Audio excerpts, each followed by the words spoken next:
Well, it's Tuesday morning, but I figure why ruin a good thing? Since I showered for this week's series of Power Minutes, we're going to stick this out in the same place. This is, by the way, my oven.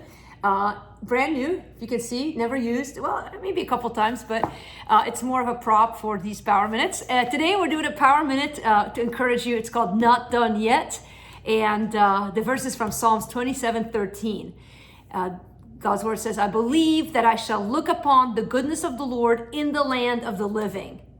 Do you ever stop reading before the end of a story? I have the bad habit of starting a story and stopping halfway, and I found it to be a horrible idea. Let me show you why.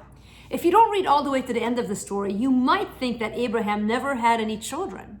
You might think that Jacob and his brothers never spoke again, that Joseph spent the rest of his life in prison, Moses was banished to the wilderness forever, and that David's highest point in his life was the day that he killed Goliath.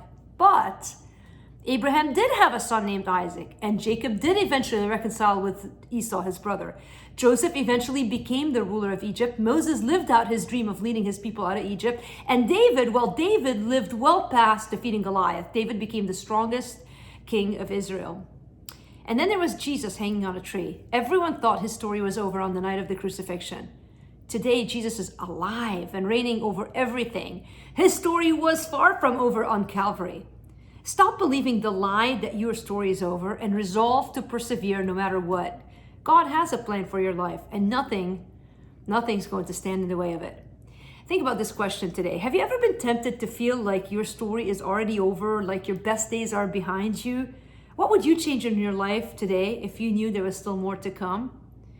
That's what I call hope. That's really what I'm talking about. See, Satan will have us think that there's no hope, that nothing will ever change, that our best days are behind us. But God and the truth of the hope that we have in God is that it's only going to get better. Listen, that's God's promise. We will see his goodness in the land of the living, even here on this earth. And so let's trust him for that today. Let's bring our prayer requests to him afresh. Let's bring our hopes to him again and say, God, look, I haven't seen it yet, but I'm trusting you to accomplish it. And I'm going to pray with you for that. In fact, if you want me to pray for you, send me a direct message. I would love to bring your needs to God in prayer. And just know that we're behind you. If you would like these transcripts of the Power Minutes, you can either buy She Gives Hope, the Daily Dose at our website, which is our merch store. It's shegiveshope.com.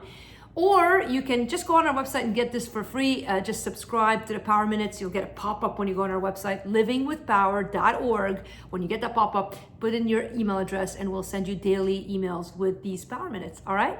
Love you guys. See you again tomorrow.